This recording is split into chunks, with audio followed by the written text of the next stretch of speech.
Hello, everybody. Welcome. Sorry for being a little late. Just dealing with something personal. Any questions, comments, please request to speak. Give me one more second.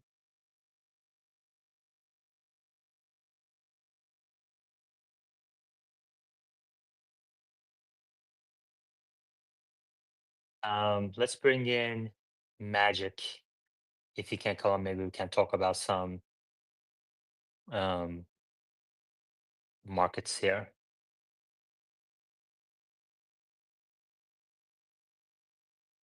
Magic, how are you?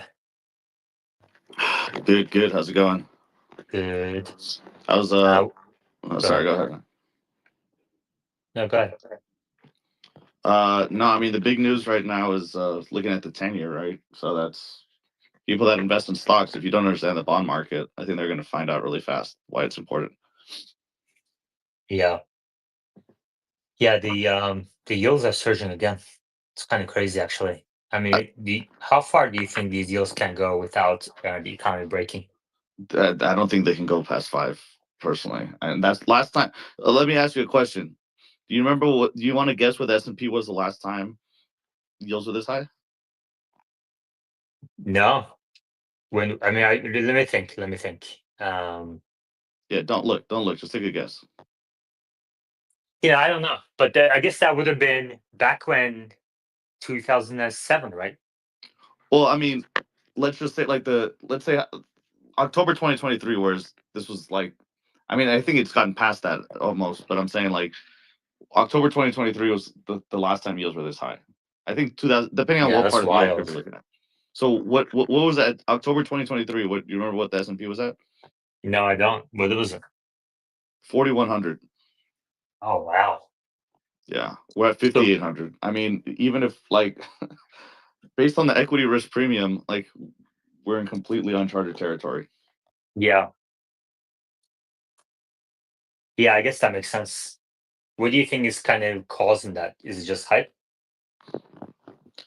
I mean, it's a lot of it is yeah, a lot of it's just hype and multiple expansion. There's not really we're gonna see earnings come in, but yeah, I mean, a lot of really positive news is priced into earnings. If that doesn't happen, especially like we have earnings coming up in the next few weeks. I think if the yields keep going up, or even if they hold this high and earnings disappoint, people are going to flood out of equities. But we'll see. I guess the expectations were a little different, though, right? Like the last time yields were here, the Fed wasn't cutting. I think the expectation was more around, or was the Fed cutting October 2023? The expectation was more around, like the inflation was very much elevated than today back then, right? I mean, it appears like it's reaccelerating. So I don't know. I mean, I don't recall exactly what the. I mean, the sentiment was that yeah, that things pretty much you would have to look at what Janet Yellen did after, and we can argue about if that was quantitative easing or not. But she did some form of yield curve control after that, um, Right. by issuing Treasury bills on the short end of the curve. What she did effectively was suppress the long end of the curve by Hmm. limiting supply of long term Treasuries, and that brought down the Right. yield. So she Right. pretty much did yield curve control, and that's Hmm. why we've gotten pretty much from 4100 straight to 6000 without a stop, because we've been quantitative easing pretty much in a new creative way. Right. So Exactly. so it's like between now and then, I'm like, I don't know, like, can the market continue? I'm like, well, the last time the market was here, we had to quantitative ease to get out of it. But now you have to convince the bond market to buy your bonds. So Janet Yellen pretty much already pushed down the yield. Anybody that bought yields at 3.7 on the 10-year is completely underwater, right?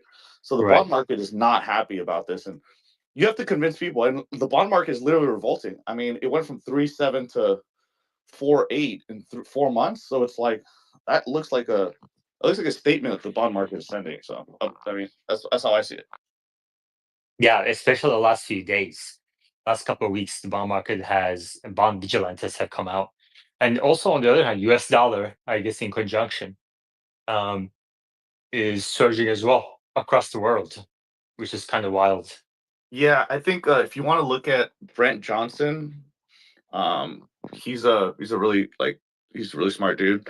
He Santiago Capital. I'll post his username, but he's the one that pretty much came up with the dollar milkshake theory. I mean, he's a big proponent, and that pretty much explains kind of why the U.S. dollar is rising at the same time as stocks are rising, sort of a thing. So pretty much a lot of the capital is being sucked into the U.S.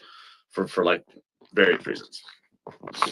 What's the kind of general broad strokes reasoning there with that one? Pretty much that the U.S. dollar, that everybody borrows in dollars, and at the time that they need to pay off dollars, they have to print their money to buy U.S. dollars, and that pretty much is a self-fulfilling prophecy that drives the dollar up and U.S. assets up at the same time because everybody floods to the U.S. So the dollar and pretty much all the capital gets sucked from around the world and gets thrown into the U.S. market because other countries have debt, U.S. denominated debt, that they have to transfer their currency into their debt, and their inflation is worse than the dollar. So that's kind of what. If you look at the Asian currency crises of like the '90s, that's kind of what happened, like in Thailand and a few other places. The big thing is that we're good because we borrow in our own dollars, so we can print dollars, but they can't print dollars to pay off their debt. So if in order to Right. pay off their debt, they need to print more of their dollars. So imagine if you know that's going to happen, then you hide up in dollars. Every currency has to go pay dollars eventually to pay off this debt. So that's like Right. just a basic rough way of thinking of the dollar milkshake theory. But it's like it's playing out almost exactly like he said. I mean, he has videos from a few years ago saying how exactly this is going to happen. So Mhm. pretty interesting. Yeah. Um, why do you think the yields are going up? Let's say 10-year, 20, 30-year. Why do you think the long end of the curve is going up today? Because I think earlier you said inflation, people are worried that inflation is coming back. Forward here. But if you look at the tips, like how the tips are priced, you're not seeing a surging inflation fears, right? So it could potentially be, credit risk. Maybe the, people are bond vigilantes are trying to print or price in the reduced credit worthiness of the US government. But that's not true either, because in that case, the US dollar wouldn't be surging. So then what is the reason, Magic? Yeah, I mean it's a good question. I don't know if there's one answer. I think it's a multitude of answers. I think you kind of like you said it, but I'm not saying that inflation is going to surge. It's just the bond vigilantes need certainty on. Part of it is going to be probably Trump's policies in terms of like, is he going to cut? Is he gonna print more money? Like they don't like uncertainty, and Trump really, you can say whatever you say about him, he kind of thrives under uncertainty. Um, and then yeah, I think just inflation. I mean, look, the bond market for me is saying that uh, is pretty much is saying that the Fed lost control of inflation. That's what they're panicking. I think they're not just selling it off; they're selling off aggressively. They're saying, "Hey, the Fed doesn't even know what they're doing." Because now, I mean, I don't even know if we're pricing in any cuts for the next year at this point. So Yeah. they just lost credibility. I think people are just like, dude, I don't know what's going on. I'm getting out. Like that's my But general. see, if that was the if that I'll go to Jimmy in a second. So let's get his view on this. But the things like if that were the case, if the markets believe the Fed lost control of inflation, then tips would be showing that like market based inflation expectations are still not out of hand. So Jimmy, what do you think? It's complicated. I want to clear that up first. Stagflation has been something people have been talking about for a long time. But you know what? No matter what you say about what the Fed does, there are differences. The deficit has led to a belief that there will be rising inflation in the future. If you read about Ricardian equivalents, there is a belief that as people expect inflation in the future, they essentially stop trying to save and they spend and they invest less long term, right? But at the same time, the Fed has a different issue. They cannot touch the deficit. They could maybe quietly warn people about the deficit. They could, of course, try to increase borrowing costs to signal to Congress that deficit spending is not possible in the long term. They could do a lot of things. But at the end of the day, uh, whether or not the American consumer starts to actually invest save. These are the things that usually entailed by rising rates. Strangely enough, we have rising rates the last 3 years, but a lot of spending, very little savings. Household debt, consumer debt going up. So if rising rates were supposed to be effective to get people to spend less, save more, when you have rising rates, that means people would put into CDs and deposit accounts, investments, and bonds so that they would save more, right? Like in the 1980s, people used to do that. Then, by that logic, the American economy should should have shifted towards a saving economy. But all the evidence points that not being true. What can the Federal Reserve do? I believe very firmly about this that Jerome Powell, it's extremely unfair to pin this on him. I mean, let's be honest, guys. For 10 years before Jerome Powell came into office, we had a lot of different ways we could basically call the Federal Reserve opening the floodgates. Everything from buying corporate bonds of banks that needed bailouts, quantitative easing, and so on and so forth. And when he raises rates, people suddenly go, oh, it's not working.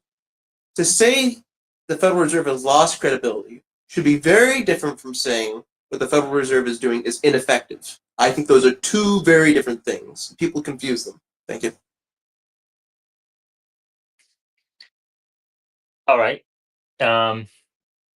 So Jimmy, do you think the rates are where they should be? Some people that I kind of read about, listen to, are now calling for a 6% 10-year yield, which would have been unthinkable 3 years ago. Do you think that's where yields are headed? You asked two questions. It will be headed in that direction, and should it be there? When you mean should it be there, I think what you're trying to say is, from what I understand, that is, do you believe that in order to change the behavior of the American investor and spender, we need higher rates? And then the other flip side question is slightly different. In order to achieve long-term mandated policy goals of the Taylor rule at 2.5%, can we have rates at this level, which would lead to an official inflation mark at this Taylor rule achieved within 3 years? Well, according to the inflation data of the Federal Reserve, the Taylor rule has been partially achieved already. However, as you said, the bond market does not reflect this. Basically, is saying the Taylor rule is no longer an important mandate, in the sense that the Federal Reserve's mandates no longer matter, because whatever the Federal Reserve says, we've achieved target X and Y, and we're going to expect to raise rates at point Z and T, right? Then the bond market should theoretically kind of balance out. It long end should kind of tail off, and that would be fine. I think, though, there's a greater issue. In the next 15 years, what will the Federal Reserve do if it reduces the balance sheet significantly? That's something you don't hear about a lot.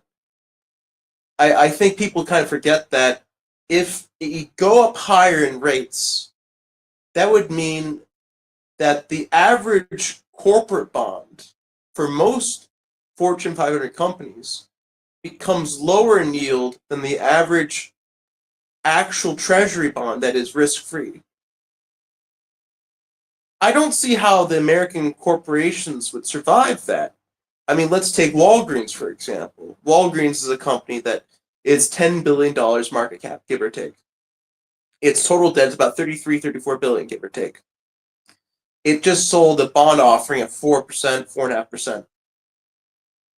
So how would they survive in the future if they can only offer max 5% when the Federal Reserve is offering 6.5%? Who would invest in those corporate bonds? Wouldn't they just go bankrupt like Sears and Kmart and Rite Aid?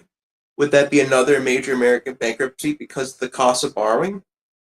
Or are you basically saying maybe it's time that is a high possibility because those kind of companies have been so mismanaged, so bad at trying to figure out how to use all that money that they're so in debt?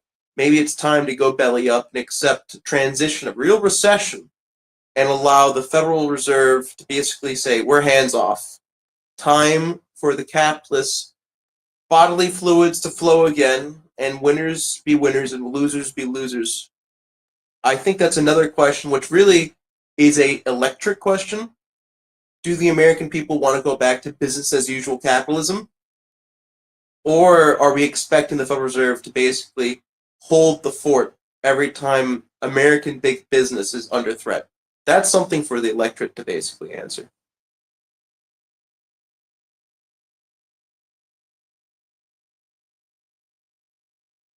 Thank you. Okay. So you think a recession is inevitable then? If rates stay this way or rise higher, of course, it's not only inevitable, but it would be deep. But I guess, my libertarian heart would say it might be necessary. I could think of more than just Walgreens. I could think of many companies where It's on the not just stock companies. market. It's also personal balance sheets as well. Households. Yeah, sure. No, it's a big deal. I Um, mean, I'm so sorry to say it was only corporations, but at the end of the day, if these corporations employ 150,000 people for Walgreens, I mean, we're talking about millions of people who get employed by these corporations. Job losses would lead inevitably to what you're just talking about.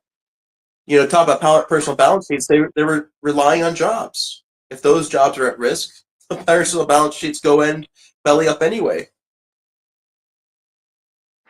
Thank you.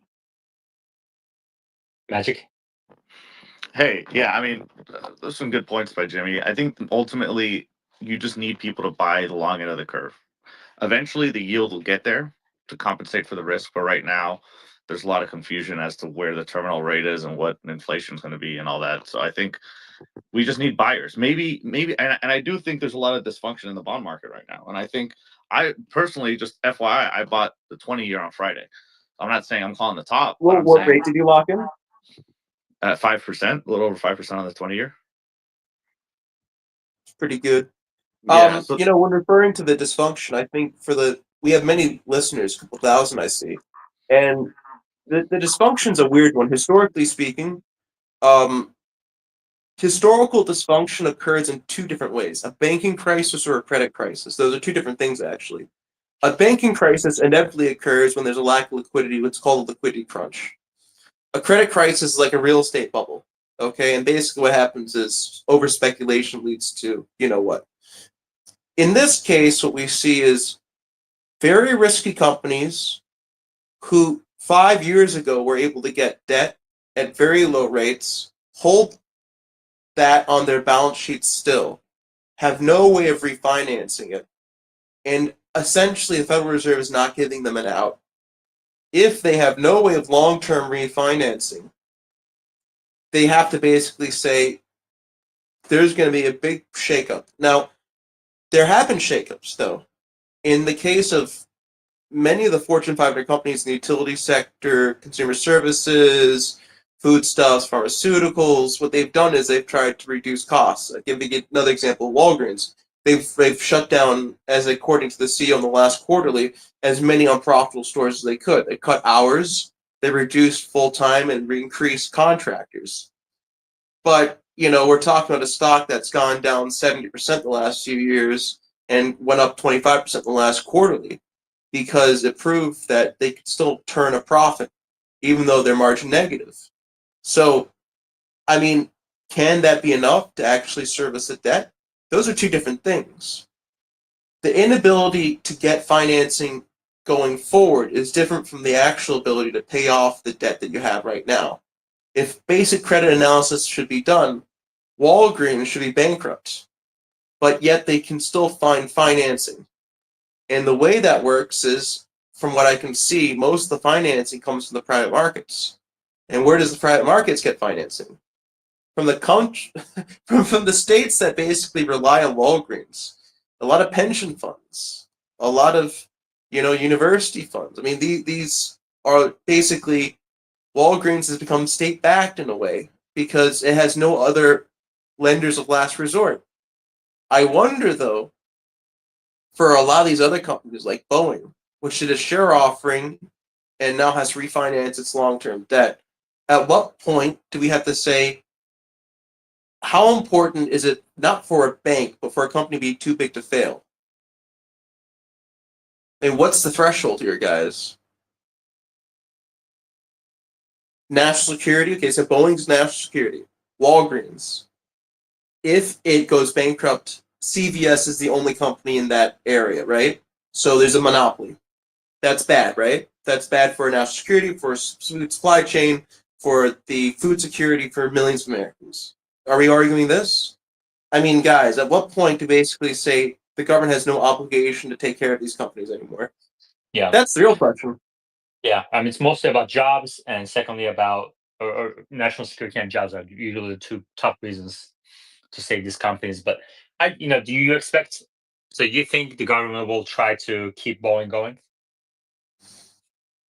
The government and the electorate doesn't have to feel the pain yet. If the government has to give them a bailout, let's not forget the bailout that Boeing would get would be different from the bailout that GM, Stellantis, and other companies would get. Boeing could get a $15 to $20 billion cash bailout tomorrow if it has to, but the president of the United States at the time would have to justify that for the American public. Now, it may not hurt him in the long term, but it might hurt his party. I don't think, though, that Boeing will ever be allowed to fail. So let's put that to the side. What about the airlines? They got bailed out in the The past. airlines are having a great time. They say Delta says it's going to be their best year ever. They're benefiting Exactly. from baby boomers traveling a lot, so you don't have to bail them out. Yep. So they got bailed out in the past. Not only did they survive, they thrived, even though the quality of my experiences traveling is like at an all-time low.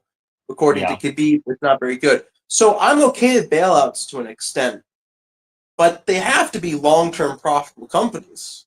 No one is saying that airlines are not going to be long-term profitable. People fly, and it's essentially an oligopoly. But what about all the other sectors? I think for those things, Boeing should be allowed to fail. Why? Okay. No What one about has to buy planes from Boeing. Rivian? You going to bail them out? Any company that doesn't actually involve the transportation of actual people and is not a commodity should be allowed to fail. At the end of the day, Boeing made planes. Those companies can buy those planes from Airbus. Any existing Boeing planes can be bought from a company that buys Boeing and whatever's left of it. Boeing All is right. no longer a national security asset for this country, but the Wow. airlines are. The airlines have to be because you need to move Americans from point A to point B in this country. We're a very large country. It's a must. Yeah, I disagree. I mean, I take the opposite view. I don't think airlines are a national security threat. I mean, you can merge them, and I don't agree that it's an oligopoly.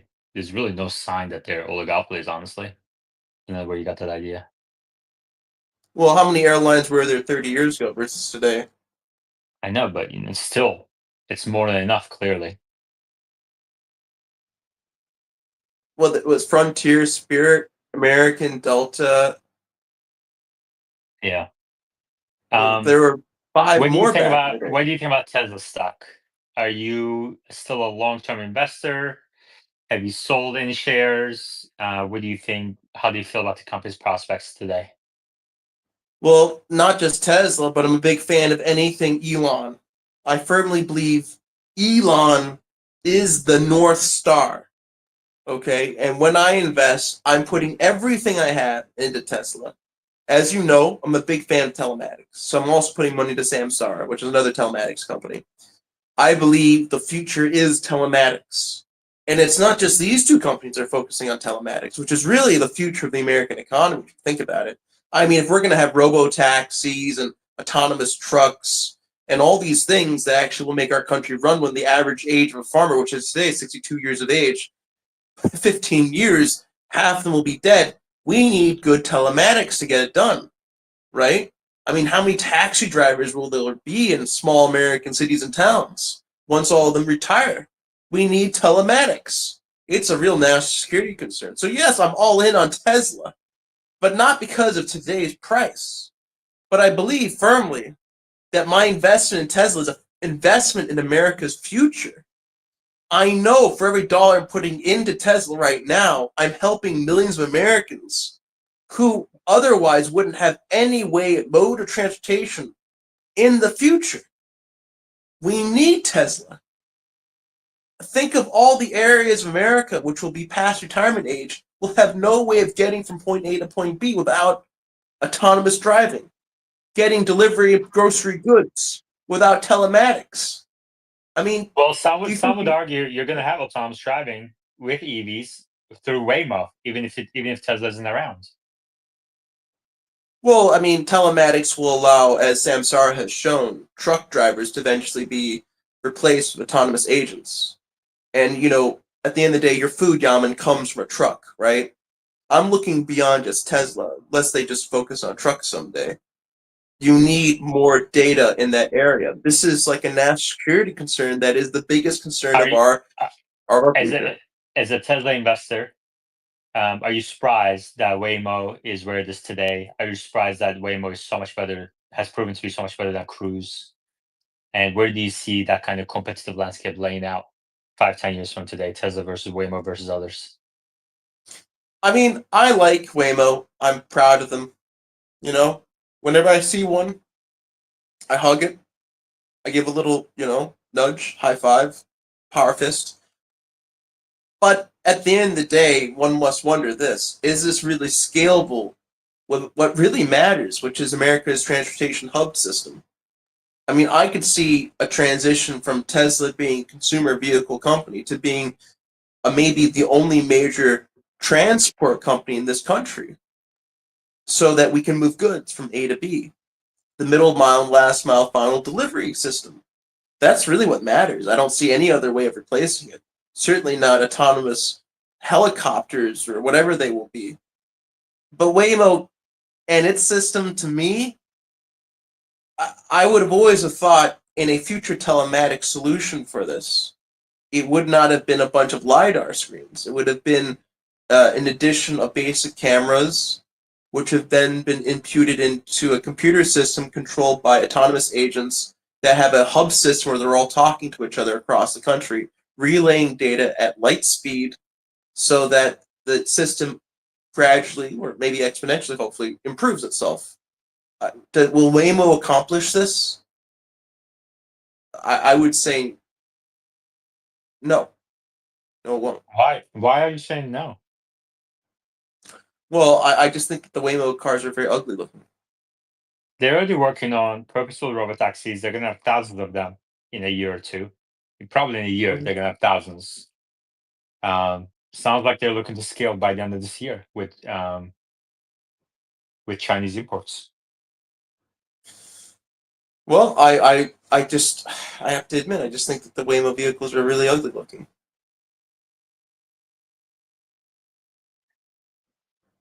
Okay. Um, do you care about? Do you use Uber today?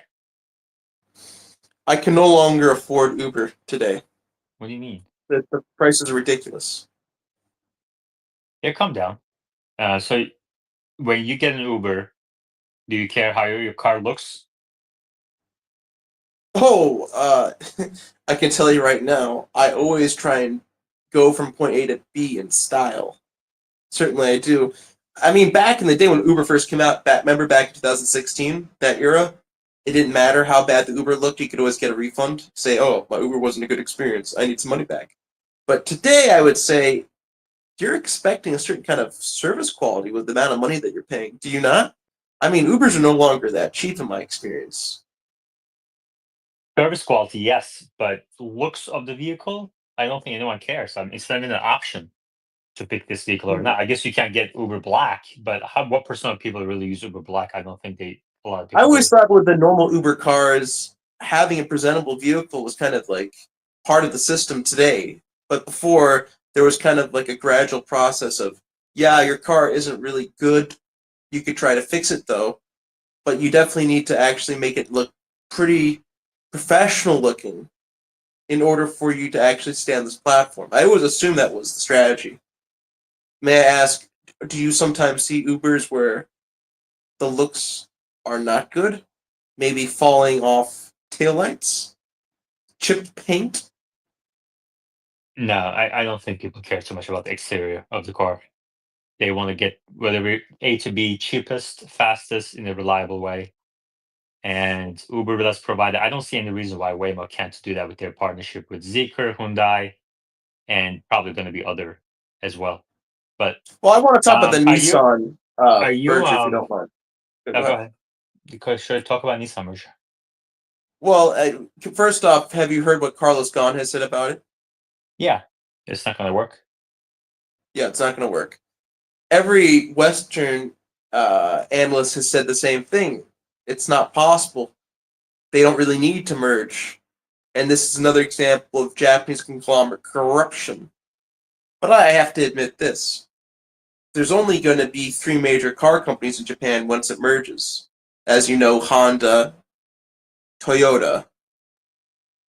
My question to you is, maybe it's time. I mean, when you go and see countries that buy Chinese cars in mass, essentially the Japanese car companies are eating each other. They're cannibalizing their own market share. Very few people can differentiate between a Nissan vehicle and another Japanese vehicle. I mean, not only that, let's not forget there's also Suzuki and a few other car companies out there. You don't see them in the US, though. But Nissan sells the same cars and the same classes as these other Japanese companies. And maybe it's fair to say, yeah, the OEMs are different, the chassis are different. It's not really a lot of commonality. That's certainly fair. And certainly the Stellantis method of doing this, where you have the brand CEOs, it's not a particularly good idea either. But having less brand competition on the street level might actually increase sales long term. I mean, there are so many countries in the world where Japan has basically had to pull out from. To give you an example, in Thailand, um, one of the major Japanese car companies had to pull out from there, and its factory had to shut it down. And if you look at the car sales, Honda, Toyota, and others, their car sales didn't increase. They just went down, and they went down together. So essentially, that means if you're going to go in the market and buy a Japanese car, you're going to buy one of the four cars from the four major brands. And, if it's three brands, from the perspective of the shareholder, it might look like the car sales actually start creeping up again because now it's under one brand. Maybe that's a good thing. I guess we should say this.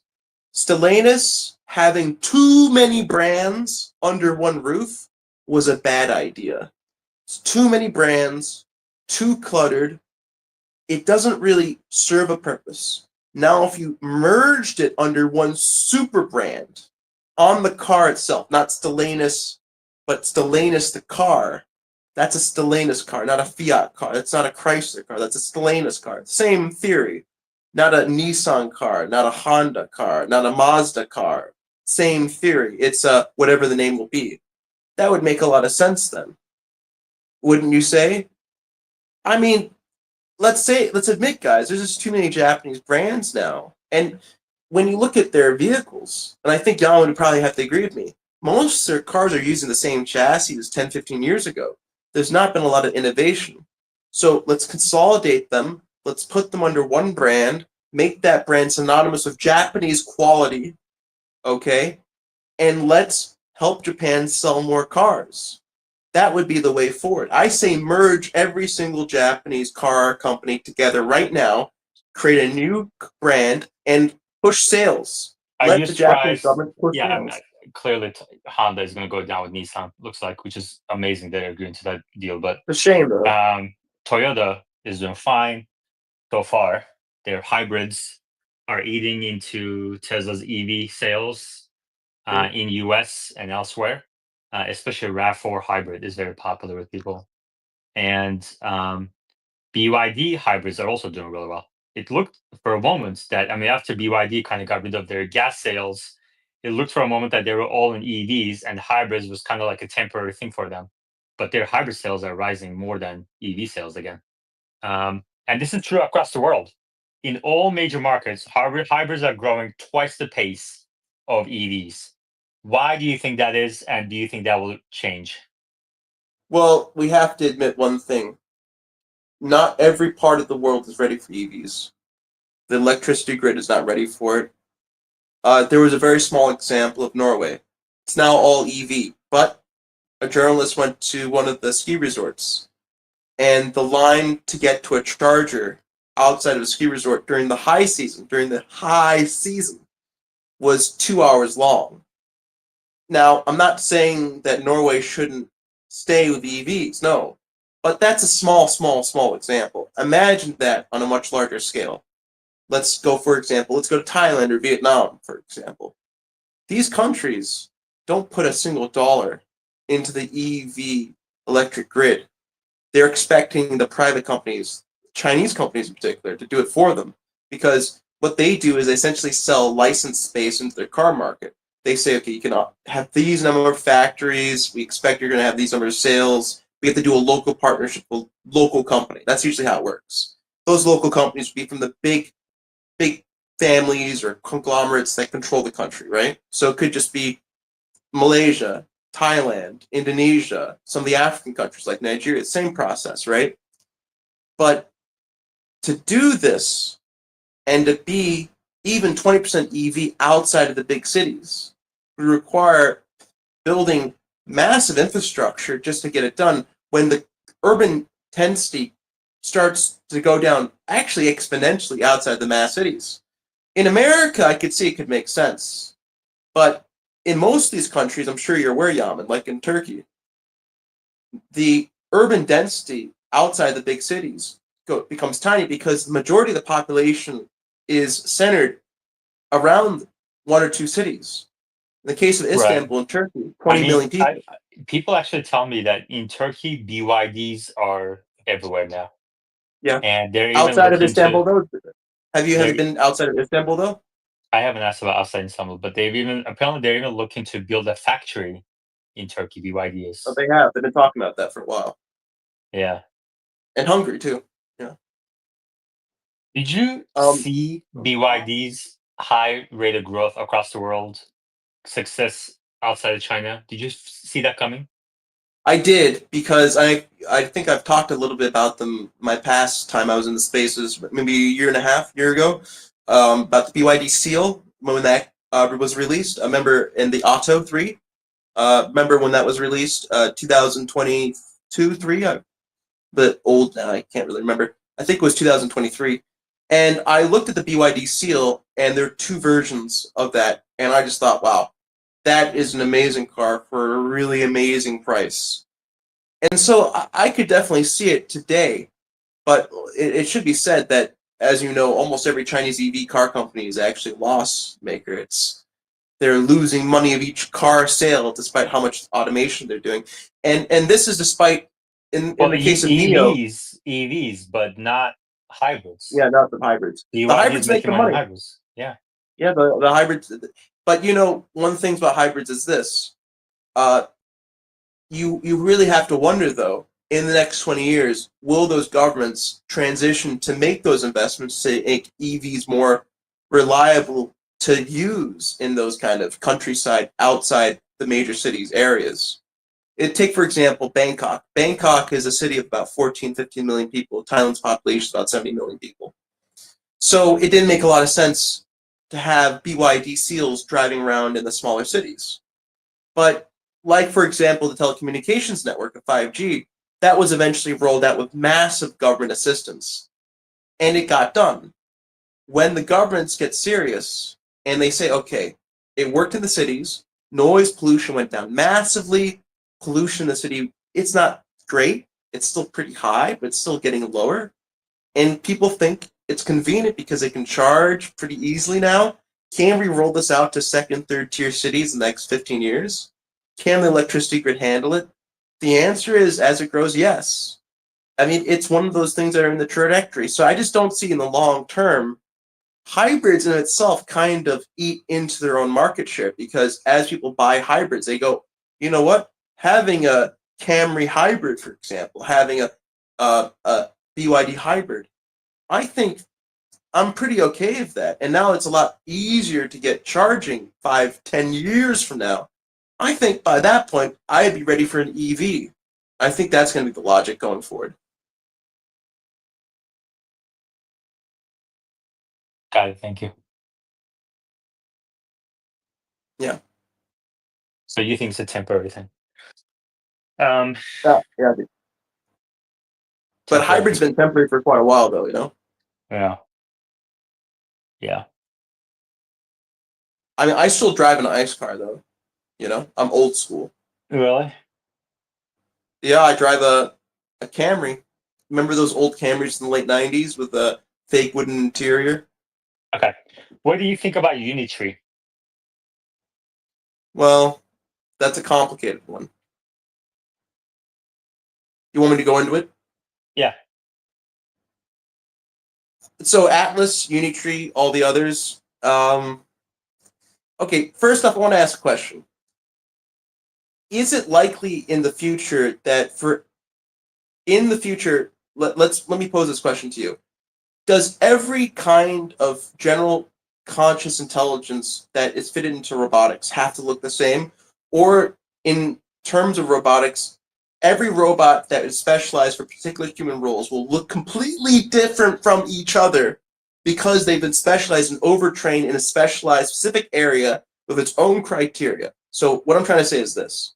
Atlas's robots will look different if they're supposed to be packaging robots than, for example, generalized robots in an automotive factory, which will look completely different.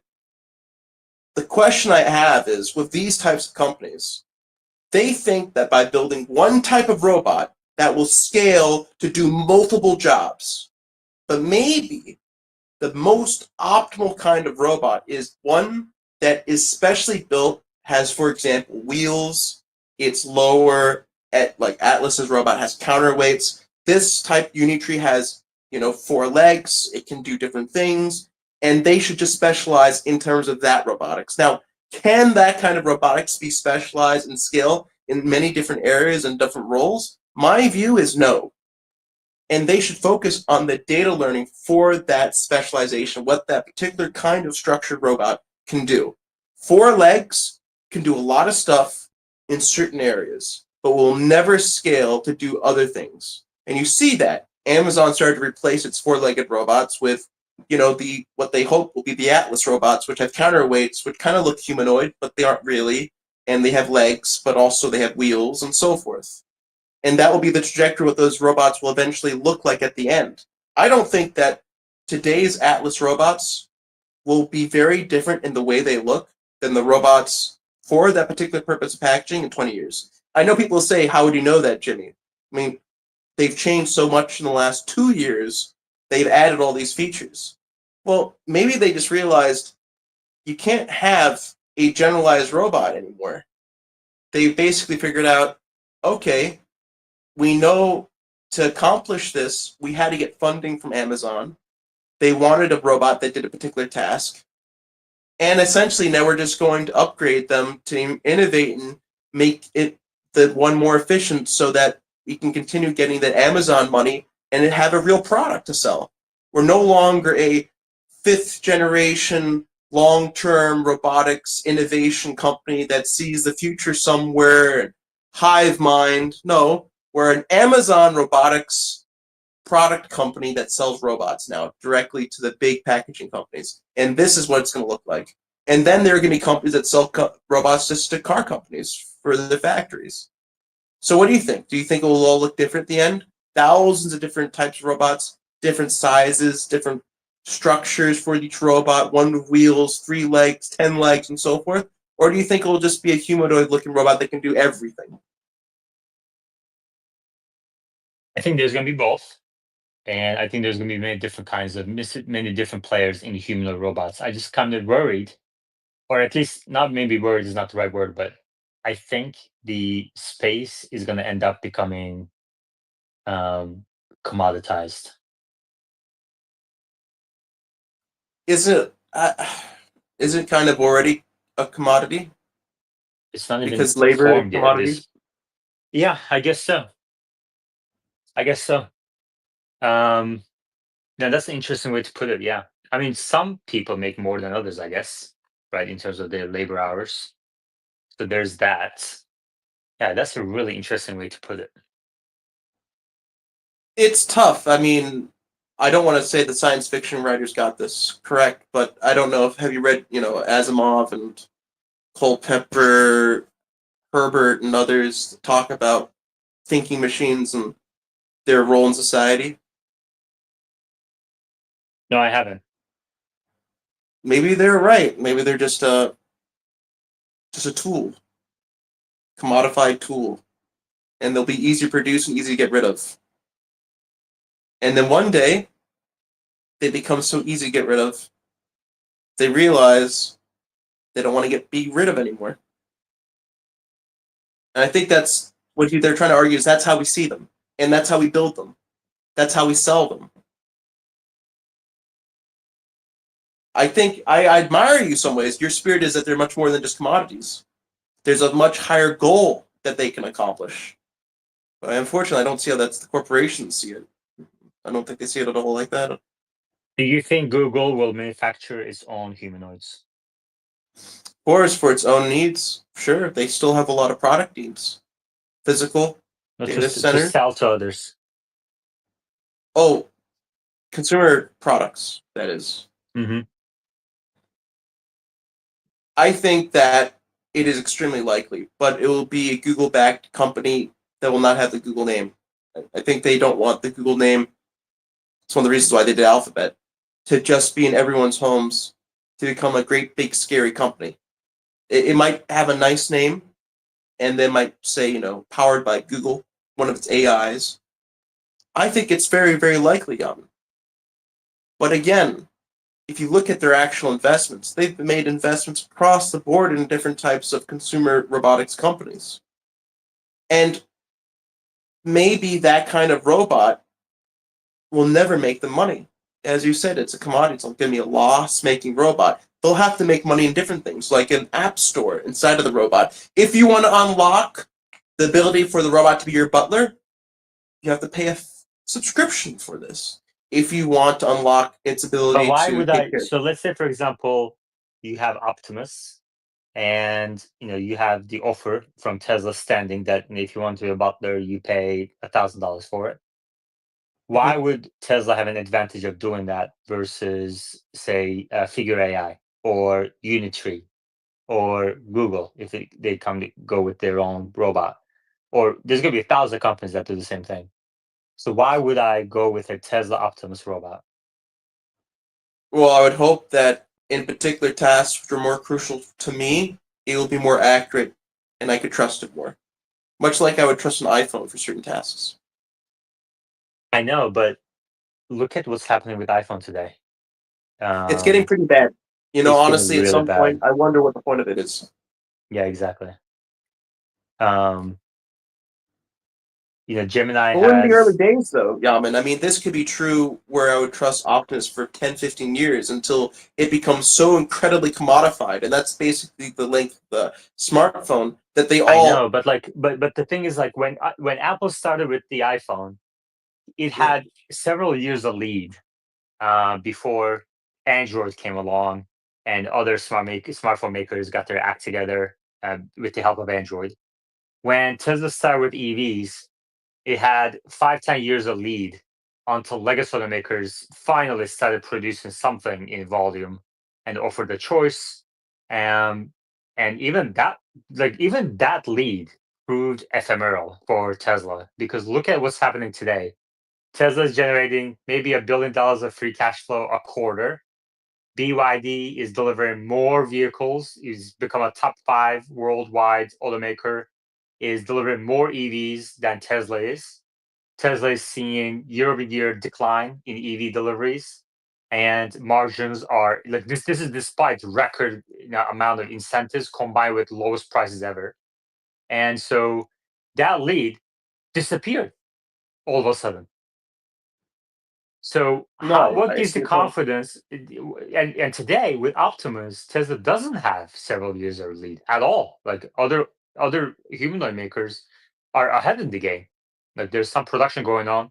Um, Unitree is already selling $16,000 humanoids. Chinese are vertically integrated into their battery manufacturing. they were able to recreate.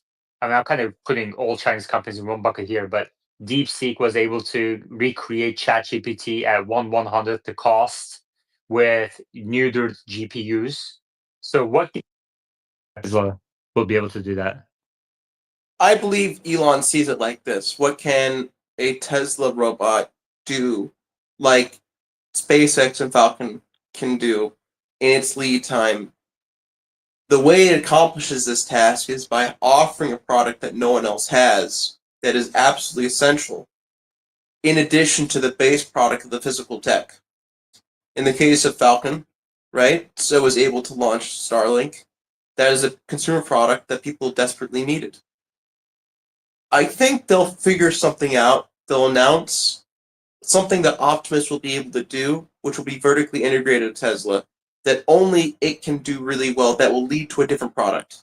And that different product is a very important consumer product. I'm not sure what that will be yet, to be honest. I don't think that Elon thought that Starlink was going to be the product that would basically get SpaceX the ability to be one of the largest companies in the world.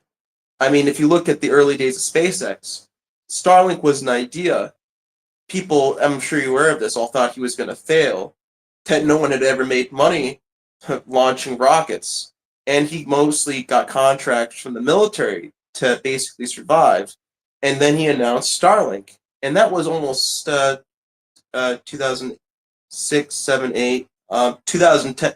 So like 5, 6 years after the first launch of, the first really of going of the first tests that led to Falcon, right? So, I think it'll be a very similar situation. I cannot tell you right now what that product will be. I'm ashamed to say.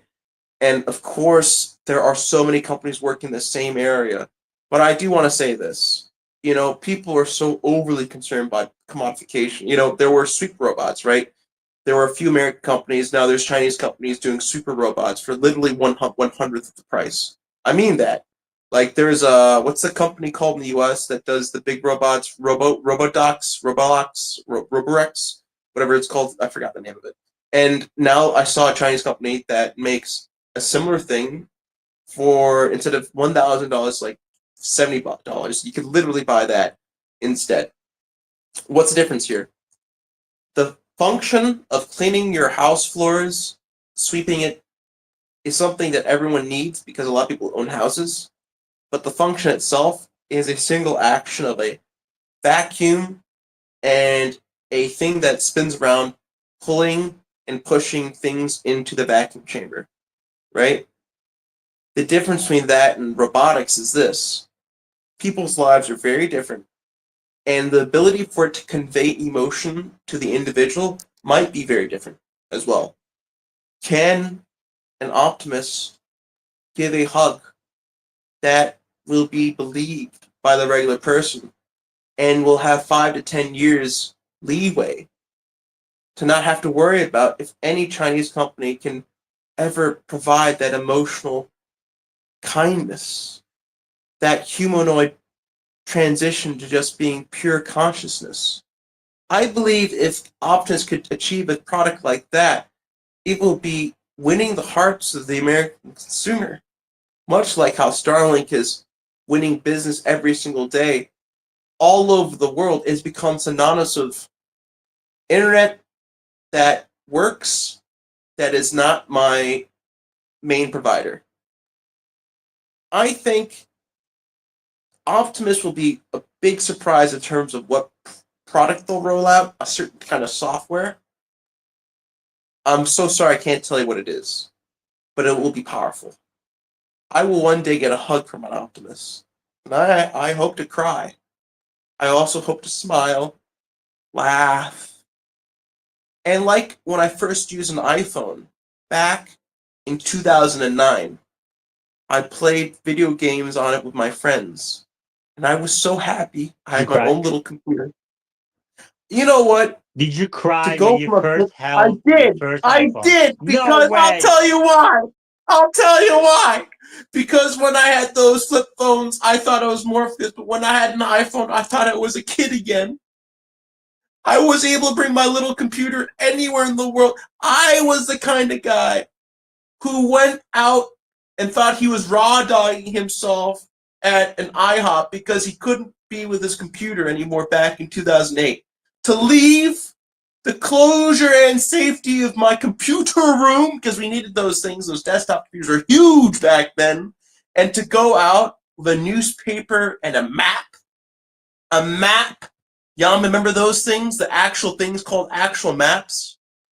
And I do. for the first time in your life, not have to carry anything in your pockets except for your keys and a little iPhone, and to feel safe and secure knowing wherever you go, it will be there for you to open, to read comics in, to know where you have to go, to realize what errands you have to run, and so that you can look at cute cat memes and spend hours surfing not the internet at home with the lights off and a Kleenex box and moisturizer, but to know that you could go anywhere in any location and have a little bit with you so you could go to the bathroom and do it there instead.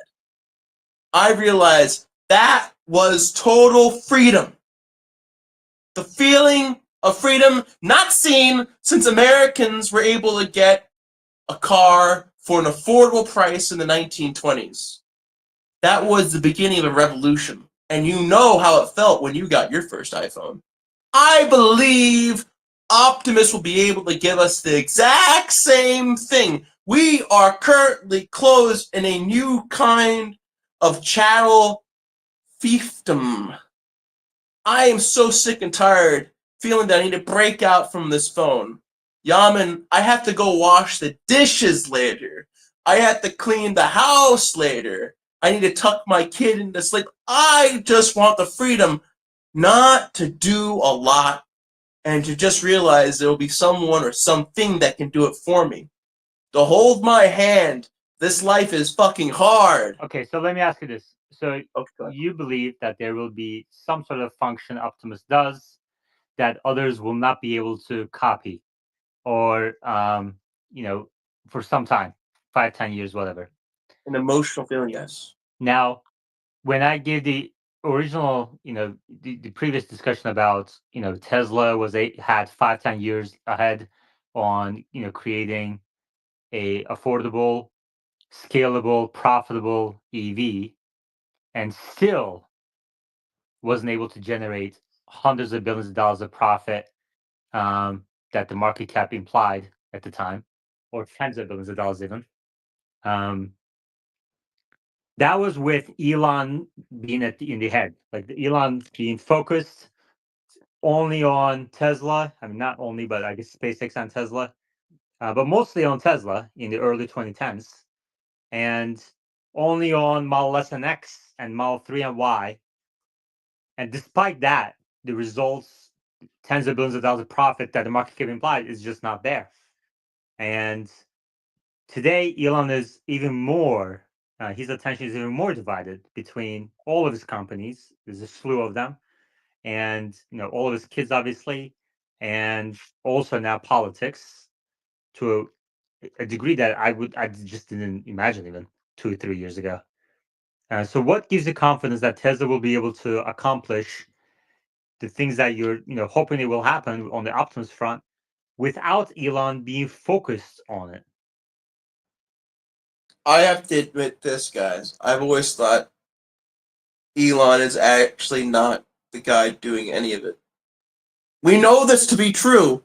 When he's playing Paths of Exile 2, he was paying someone to do it for him and pretending to be one of the world's greatest, highest ranking players. But you know what? That is the brilliance of Elon. To make someone believe enough that to work for you for more than what you're getting paid is a good thing. To get thousands of people to do that at scale, that is brilliance. The hardest thing in the world, Yaman, to do is to make people believe that they should trade their lives for your company that you own. I think Elon is able to do that. I actually never really believed that he was actually a real engineer. I have to admit that. We know from many of the people who've left those companies that Elon really, he didn't actually have a lot to do with many of the major products, but he got the team together. You know, it's like the dream team, or as I call it, the A team.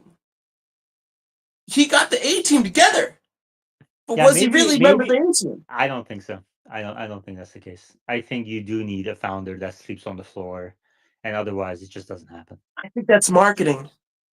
No, no. Um, I mean, he got the team together when then Tesla where is the needed team money. for 4680s? Where is the team for the Cybertruck? Where is the team for Dojo? What happened to those teams? I think he needs to go back and find more teams because the world is super competitive. They left to go make more money elsewhere. Yeah, I don't know. Um, I see When Machinery you work Cal at is on. Tesla, you LinkedIn is inundated by recruiters now. It wasn't true 10 years ago. Right.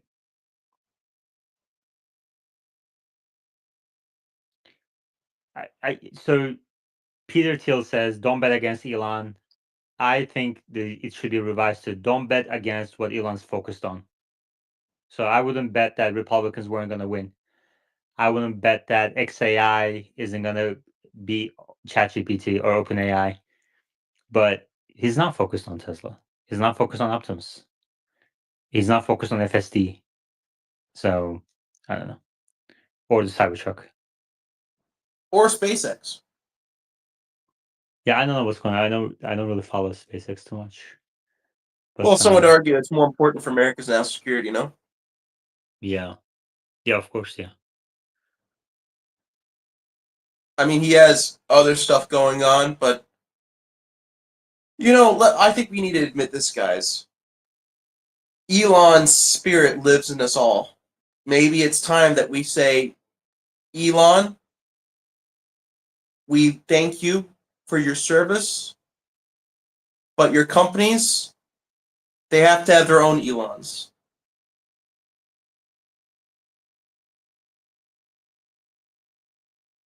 Maybe it's time. Yeah, I don't know. You know, have you ever heard about the CEO of SpaceX? People talk about her a lot, right? Yeah. You know that people really think highly of her. Mm-hmm. Even this is she CEO or COO? Gwen is she is the CEO. She's the chief operating officer of SpaceX. I think you're Mm. referring to Elon, the chairman, right? Gwen Oh, Shotwell. yeah. Yeah, I think No, is the she the COO CEO. or Yeah, she's the president and Elon is the COO. You're right. CEO. No, yeah, You're right. Elon's the It's the president. Yeah, president and COO. I get kind of confused by the terms yeah, president and right. COO. What's the president do exactly? I have no idea. Sounds like a It doesn't country. matter. Like Elon makes the decisions, I guess, strategically. But I think the overarching point here is what percent of his time is allocated to a project, and not even a I think company. at this Like point, really on almost the none. project level.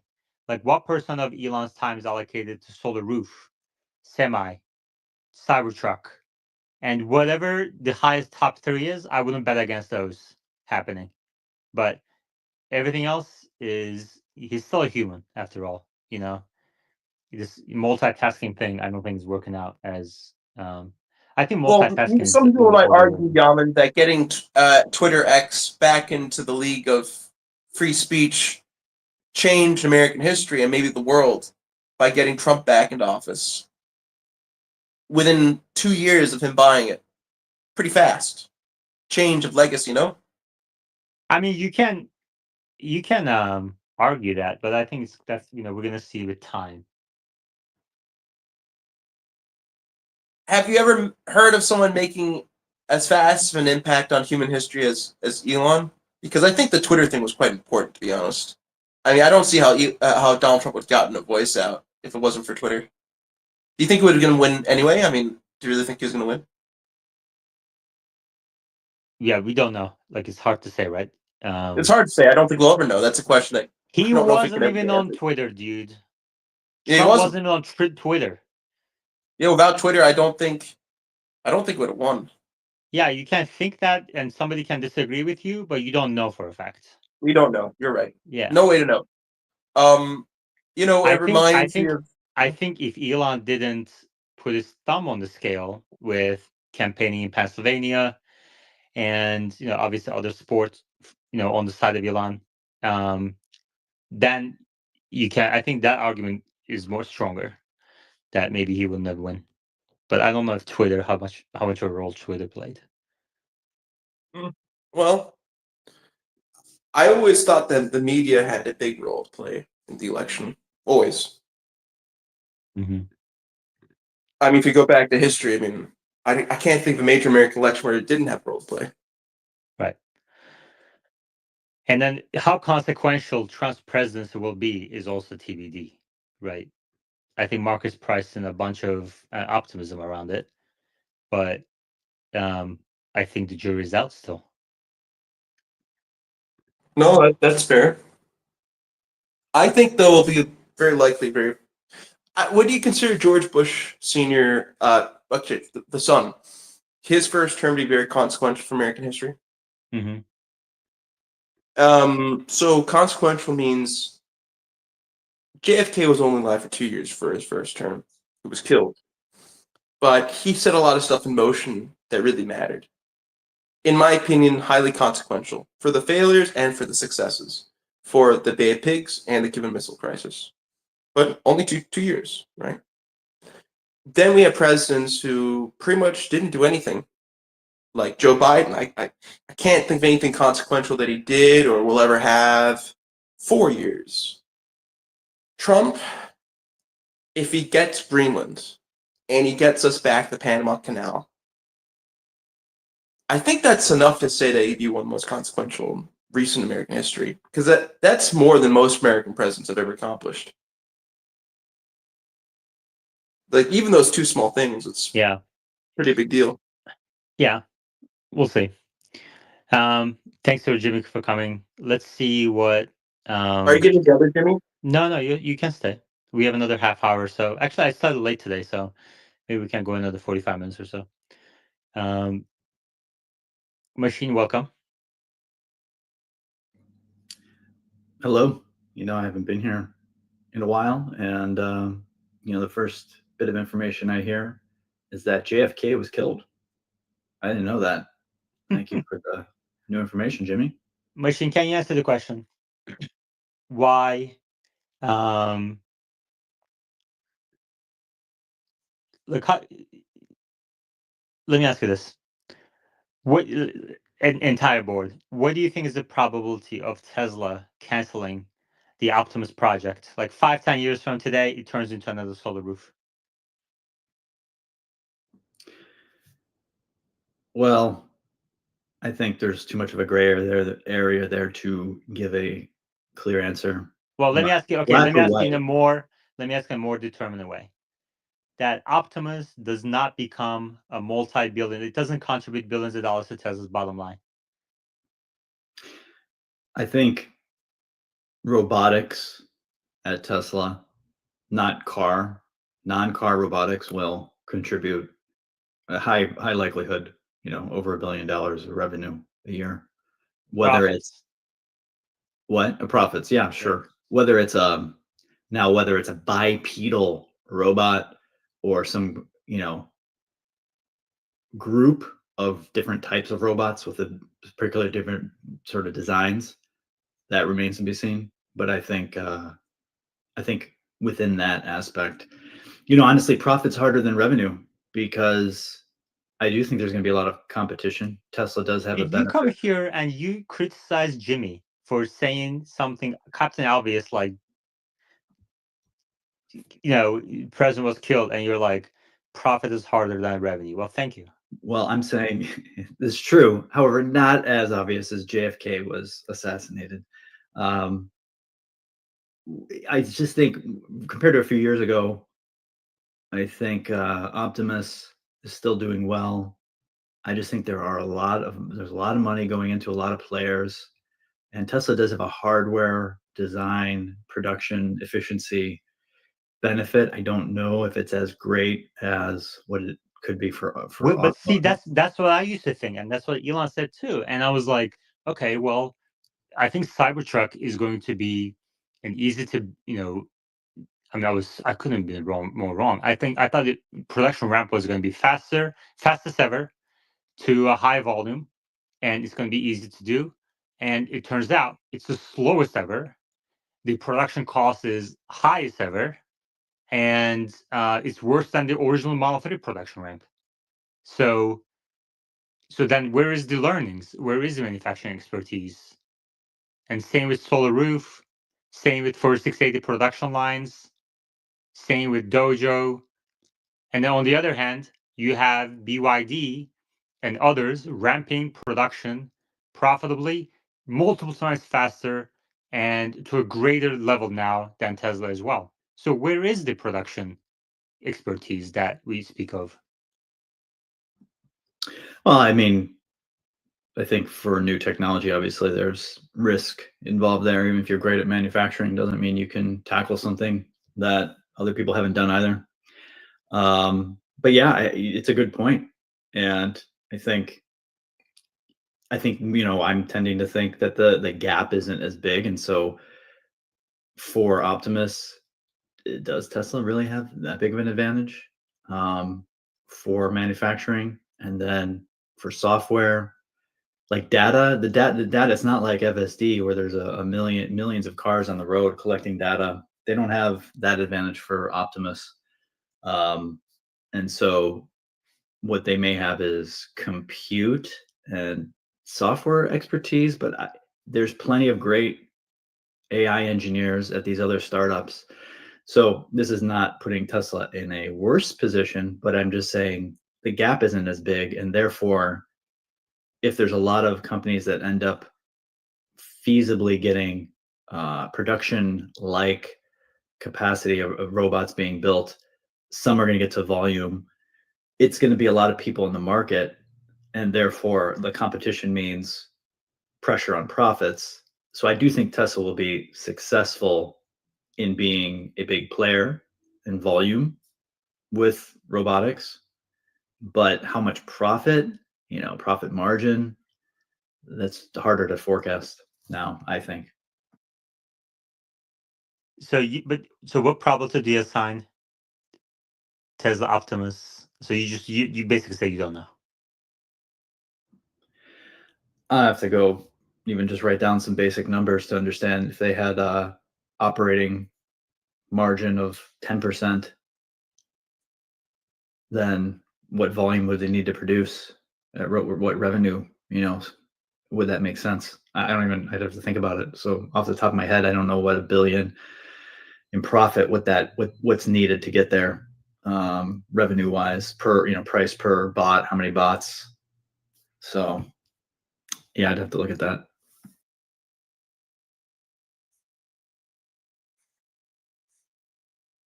I don't know. I mean, with Unitree already selling $16,000 humanoids, and Chinese companies proving, software capability, replicating ChatGPT in a fraction of the cost, and Tesla doesn't even have a production-ready design. Tesla might be years behind, let alone years ahead on humanoids.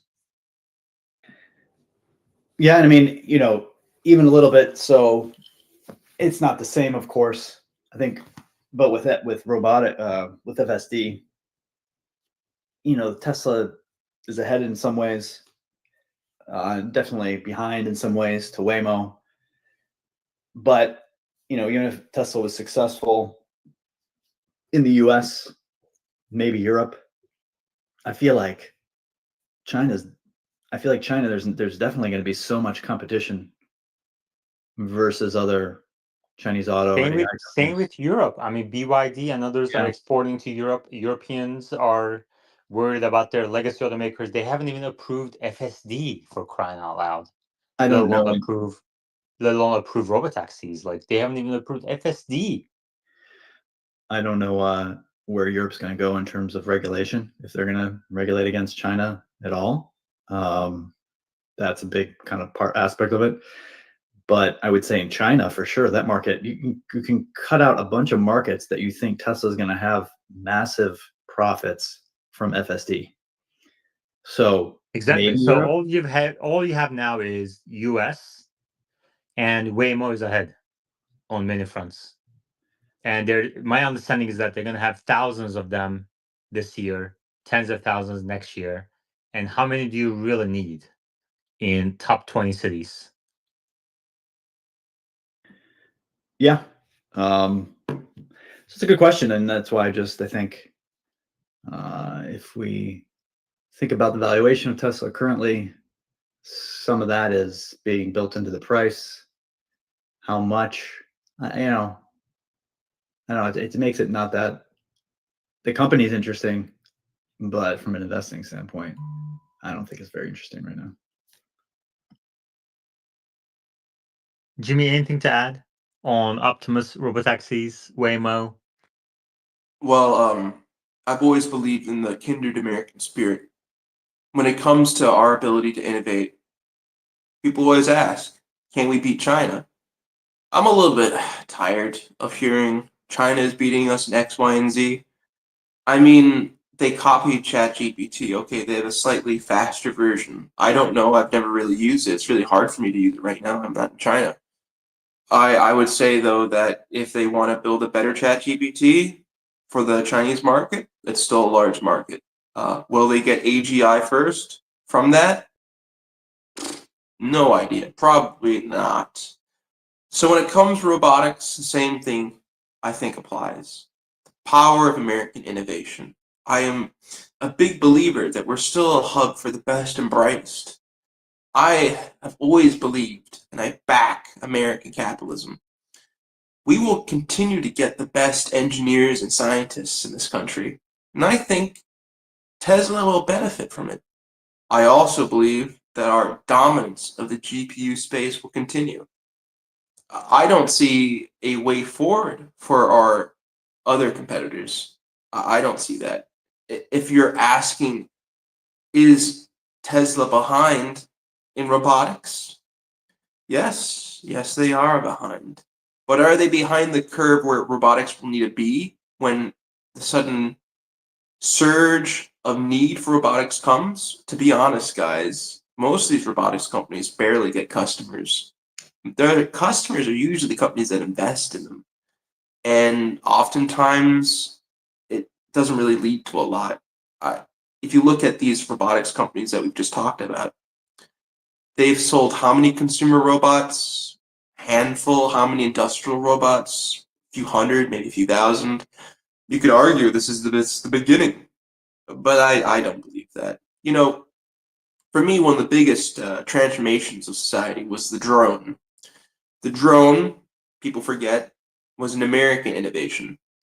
We had a 15-year lead time for the drone, namely the Predator drone, one of the best drones. The Israelis also got in on the action, the Hebron drone. Now you see drones everywhere, drones anywhere, mostly because of DJI. But is DJI really the company innovating drones today? No, as you just said, drones are now a commodity. So which American company made billions of dollars innovating drones? Well, as you know, Raytheon sells drones. Where do you think the Predator drone comes from? Yeah. I mean, I don't know. They make So you're those. saying the government, basically. When the government, I think my point here is this: when the need is there, there will be a need and it will be fulfilled. Right now, there isn't really a need for more innovation in the drone area. There's innovation needed for the software side, and American companies are leading that. For example, EMPs. I'm sure you know Joe Lunsdale. He's recently All invested right. in EMP companies. Let's talk about. Sorry, Jimmy. Sorry to cut you off. I only have about half more hour. But let's talk about 4680s. Battery Day happened in 2020. Tesla said 100 gigawatt hours by 2022. We're nowhere close to that. And machine, where do you think 4680 stands today? What do you think is going to happen to it? Do you think it's going to become a solar roof and Tesla will continue to depend on Panasonic and CATL? Or do you think 4680 will eventually grow into majority of Tesla's batteries in vehicles, stationary storage, and other? Honestly, I have no idea because I don't know where Tesla stands right now with 4680. I don't know. There's been no real information lately, has there? Do we know what their No, yields are? it's only going into Cybertrucks, I think. And have they figured out how to do DBE at high volume, getting high enough yields to where it's cost effective, outside of federal credits as well.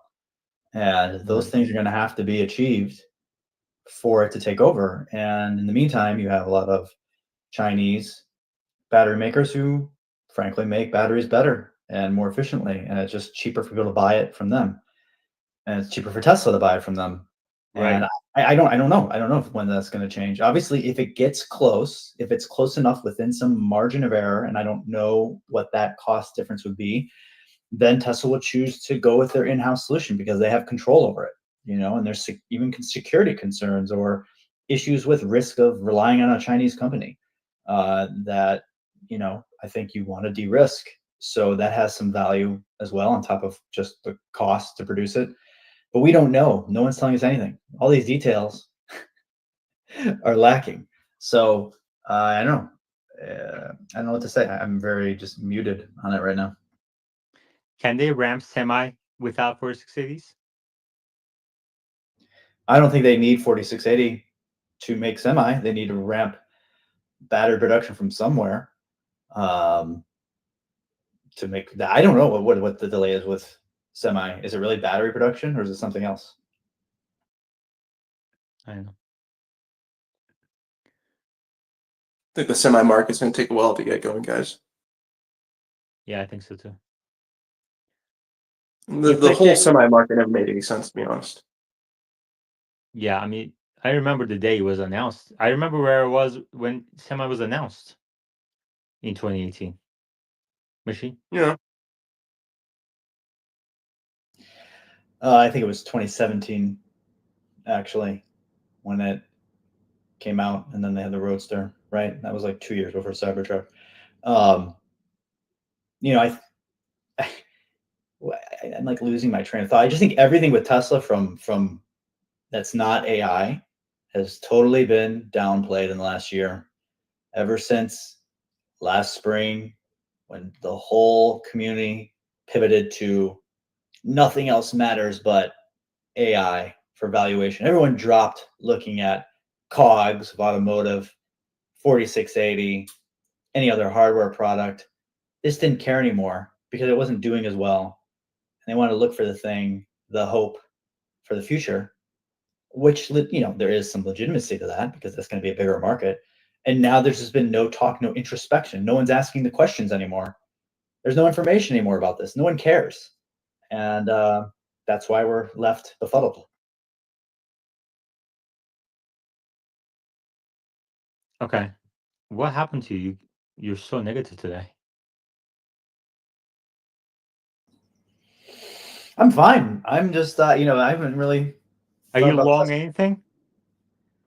I am long selling puts on NASDAQ.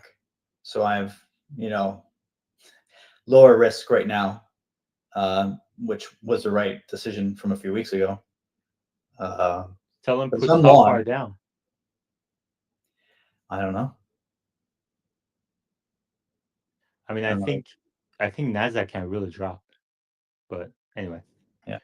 New York Fed inflation expectations mixed. New York Fed's 1 hour ago, December 2024 survey of consumer expectations revealed that 1 year ahead inflation expectations remained stable at 3%. However, there was a notable increase in the 3 year ahead expectations to 3 from 2.6%.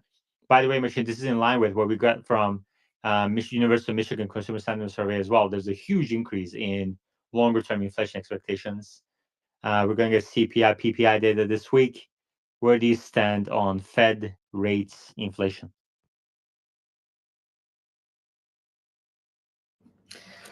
I mean, I've been so busy lately. It's not like I've been looking at the CPI reports as closely as I used to. back then it really seemed like most of the inflation still in the system was due to housing, and from what I've heard, that's still the case. So maybe you could correct me if I'm wrong. So I'm wondering, where are the expectations for higher long-term inflation coming from? What components are expected to be higher for longer? Is it just housing again? Um, and I think it matters maybe just in terms of what decisions the Fed would make. I just don't think housing is enough to significantly change your trajectory for rates. I don't even know, like somehow last time from a few years ago when rates were at their highest, did it even do anything to housing to cooling it off? So I don't know. I mean, for certainly, I don't think the Fed really needs to cut more right now. And I don't know if they need to raise it. I would do nothing right now. What do you think? Yeah, looks like higher for longer. Curious what the inflation was going to show, but I don't think it's as consequential as people think. I think we got higher rates for longer, unfortunately. Let me ask you about Elon's recent tweet. He just reposted 10 minutes ago a tweet by Philip Anberg. I'll pin it at the top here. What do you think about this graph?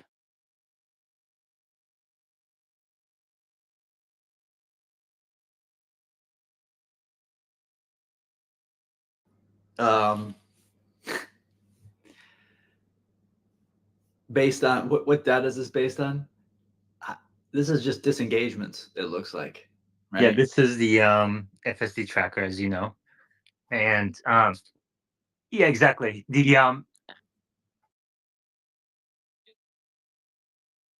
It's the disengagements, right? Now, which version is the first one to where the highway stack was actually updated? Is it one of the 12 versions or 13? I think it was the 12 versions.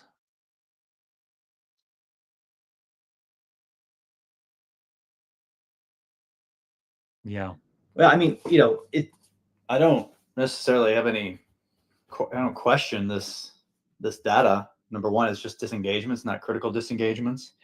Two, it's highway, which was already performing better than surface streets. So this is like, I wouldn't say the easiest metric to achieve. Like, it might be the first block to fall on the path towards, getting to robotaxis. So I would like to know when critical disengagements on surface streets is really changing, which hasn't been the case. And I believe he has been stating now that he expects it to be better than human by Q2. So what do we got? 5.5 more months? Do you think that's going to happen? I don't know. I don't know. I don't think it's going to happen, but What is your positioning right now? short. Are you net short? Yes. Is there any asset that you're long on? Bonds, but very small. Yeah. Treasuries. How do you feel Amazing. about your investments? I feel good. Okay. I feel good. How do you feel about the fact that you're not? Why are you not working? What? What is your deal? In years, you don't have a job. I don't understand. Working. I am working. You are working? Okay, good. Yeah. Good to hear, because your spaces. Every time I don't really come on Twitter much anymore, but This is work. Do you think dealing with you is worse than investment banking? it's just not enough time. I mean, it is work, just not for many hours. Your spaces is decreasing by 3x a year. No. It's all right. I enjoy it. Either way. Good. You gotta Okay, so do what you love. you're back to now Robotaxi generating more profit than Optimus then in the near term. Sounds like.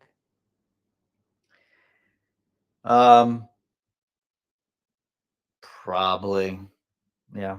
Yeah, you gave up on Optimus? I don't know. Not really. I'm very undecided right now, to be honest. So I can't give you a clear answer. Like they still might produce enough. What do you say they're gonna produce? 10,000 this year, Mm-hmm. and then 10x it next year. Mm-hmm. 100,000. You're still not gonna make much money on. So, but they're not gonna make much money on robo taxis either. This year or next year. So then you get to 2027.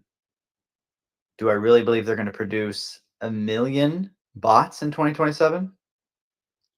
I don't know. If they did, I think it could get to making more money than Robotaxi first still. Because even if I say they don't have any, they're weaker long term. There's gonna be a lot of competition long term. I do believe they would be able to scale up production more quickly than competitors in the next few years. So there would be at least a few years of benefit. So that still might be in play. Mm-hmm. Cool. You're very non-committal today. I just haven't been thinking about it, to be honest. I'm just Do I need to bring Meta in here for you to make any sort of busy statements? with work. Well, I know Okay. he still tweets at me once in a while, trying to jab me about Hardware 3, and I don't know. It's just funny because he's like tweeting, "Look, they're updating Hardware 4 and Hardware 3 at the same time," and then that's proof that Hardware 3 is gonna make it. I don't understand. So, I don't know. I'm waiting for something interesting. And I got a lot of work. What are you working on? Helping people improve, analyzing sleep of all the people in the world, and all this sort of stuff. You got a new job, right? Yep, and it's good. But yeah, it's really working with big data. Um, it's a good challenge, and yeah, more meaningful, more rewarding. It's good for financial perks and all that. So yeah, it's a good place. But yeah, keeping me busy right now. But yeah, so I'm not spending as much time thinking about investing or Tesla. Okay. Well, if you ever want to hire a somebody who actually knows mathematics, you can reach out to me. Well, you can't really beat my SAT scores, Iman. So second in the state of Ohio No way. in 10th grade. I mean, that's like you okay, 10th but grade. like Ohio. I mean, come on.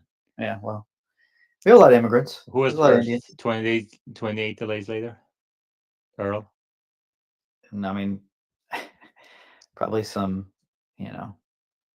immigrant from immigrant in the east side of Cleveland, I believe, probably have the best scores. Yeah, for a white person, relatively, I did well. How do you even know that you were second in Ohio in SATs? No, not in SATs. It was a state competition Oh, test I in see. 10th I grade. see. I mean, obviously, I wasn't second. No, I was first. I was first. I had 800. So I mean, how could I Yeah. not be first? Tied Yeah. for first. Yeah. Well, that's great. Totally useless now. Whatever. But I don't need your math help. Oh, Jimmy. Yo, what's going on, everybody? Machine, you're not a math wizard. I know you're not. And you're from Ohio. My son came home the other day and said, Skibbity toilet, Riz, Ohio. I didn't know what it meant, but I'm assuming it's an insult towards you. I have no idea what that means. Jimmy, do you have a question?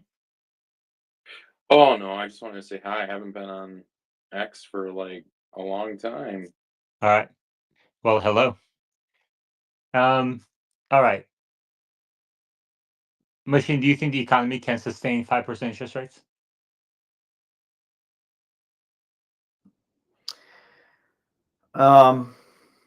I, I don't know. At 2 years ago, I would have thought no, but it hasn't totally tanked in the last 2 years, and obviously it could just be latency, and Yeah. it could tank. Cracks. You could probably say cracks are forming. You've probably looked at the data much more than I have, but it hasn't cracked as quickly as I would have thought. No. So my That's been guess is it would amazing. slowly decay um, at those rates.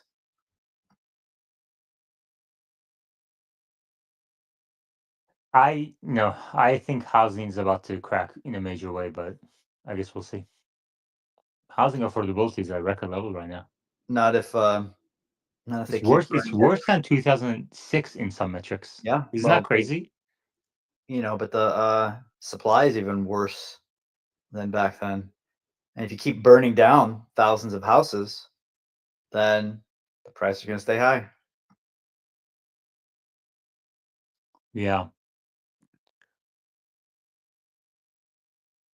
Yeah, I'm basically short a lot of different things, and I have other ideas as well. I'm waiting. Like I have another five or so stocks on my list to go short against, and just waiting for the right conditions. And the only thing I'm long is bonds, treasuries, long-term bonds, and it's kind of wild. It's wild, What a turn of events. Look at you. You lost. I mean, I will give you credit because you turned. You didn't stay to just being a fanboy, and you lost all these fake people who just followed you if you said the right things, and you thought for yourself. So congratulations. So I'm trying to kind of like gauge how can I be wrong? How can I be wrong? Um,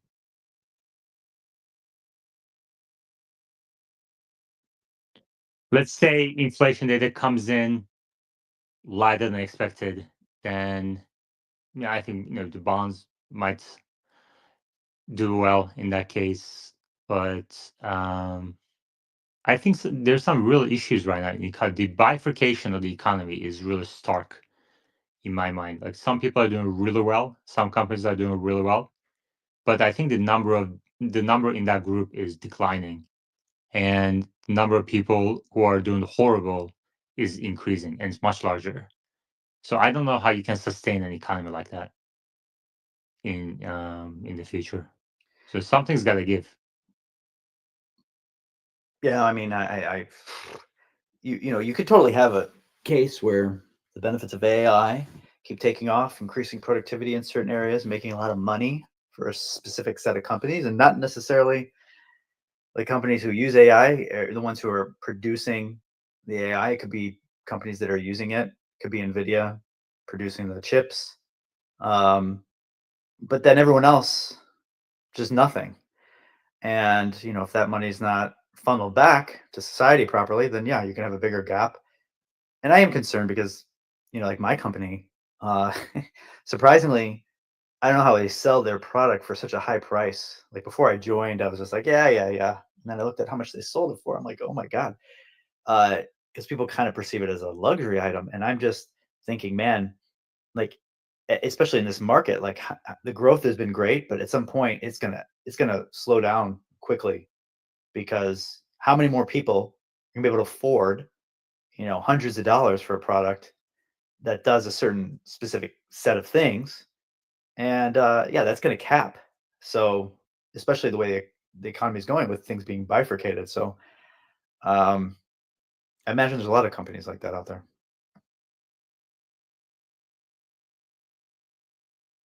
Yeah, I would say that's most companies actually. It's wild though that I have this like whole portfolio of short stocks and every single one of them has been profitable, which is crazy. You know, And that's just timing the market because the market. I'm assuming you're. no, because I started somewhere around November, I guess, doing this, or maybe October. I'm not sure. And the market has been flat basically. It's gone up and then come down. But even today, like Dow Jones is up 0.7, S&P is flat, and I'm making money on the short side, which is crazy. Are you short the stock? Or are you short calls, or what are you doing? Buying puts? A mixture of those things. Depends on the Are you situation. are you theta neutral? I don't know what that means. So if for the things you do have options for, is the value, if the price stayed the same of the stock over time, would your options lose value or gain value? Would you start losing money or gaining money? Interesting question. You should probably know that before you do options. I would say psychologically, it's much better. You won't get, your delta, like the leverage you have is not as much, but having a period where the value of your options improves, even if the stock stays flat, is nice meant psychologically. Whereas the reversed, if the value of your position deteriorates, even if the stock is flat or like even if it's slightly down, um, sucks. I mean, But I think it depends, right? It depends on what do you think. Like every company, like I do probability analysis basically, like you do. What's most likely? What's the worst case scenario? What's the probability of up, down, flat? What happens if rates go down, up, if geopolitics hit, whatever? And then based on those probabilities, you pick the best vehicle to bet for or against the company. So when did you short Rivian? Because Rivian had a little pop. it did, but I doubled on when that I see. happened. So So you're profitable in net because you've yeah, increased your position at the higher prices. yeah, exactly. Okay. Yeah. Yeah, Rivian has done well for me. Um, Nvidia was a problem for a while, but that's also doing well. And Did you short MSTR? yeah, I made a lot of money on that one. Good You job. told me to close that one. I'm just saying it's Yeah, unpredictable. Not I that I know, thought I it was know. good. I'm just pulling your leg. Yeah, yeah. Shorted that one. The only short party I didn't go to is the which I should have, I guess, hindsight 2020 is the the quantum computing stuff. But there's a lot of parties out there that not even anyone's radar, like Axon, AXON. Why is that company so much value? I don't understand. There's I think it's the AI play. There's a lot of hype around their AI stuff, but like, what are they gonna do? You know, $44 billion no earnings, limited earnings, and then Carvana is another one. I think that is a good one. Short size still, even though I shorted above 250 at 250, now it's below 200. I think it's still a big short play. I just want to know, and people in your audience who've held Tesla for at least 3 years, what their thoughts are in terms of the valuation now and their position. Are they? I mean, this stock is, you know, people got greedy. I mean, obviously, it was like it got up to 470 a month ago, and it's down, whatever, 20%. Are they thinking this thing is going to go up 2x from here in the short term in the next year? It's possible, I suppose, with FSD. I'm just curious, like what people the down there's so there's so much risk either way. I would say I know you're short, and I think more likely than not it's going to correct down. especially after Q1 earnings. That's usually when that happens. But there is a chance, with FSD, if it becomes really, really good, as claimed by the CEO, there's still more upside potential. How are you feeling? I wonder how people are feeling about this. Well, I'm ready for either scenario. How are you ready for it to go up significantly? What does that mean? What do you think it means? You're ready to close your position and go long if that happens? Yeah, I don't think that's gonna happen. That's not gonna happen. I'm not even close to being going long. I mean, yeah. No, that's not what that means.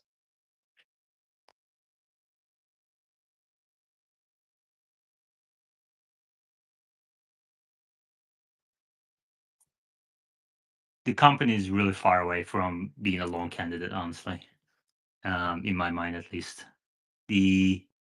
And tweets like the one that just I posted at the top about exponential growth doesn't help the situation.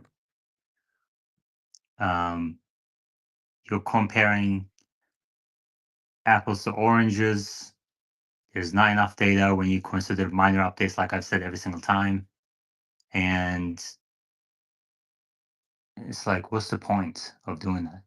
I don't get it. But marketing, I guess.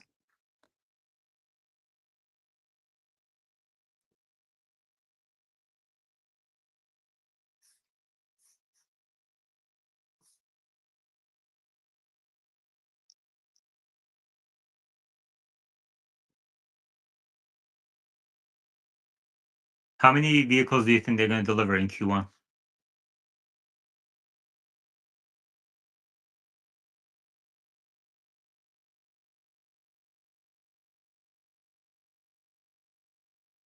No, never mind. All right, we're going to end it there. Thanks, everyone. Chat tomorrow.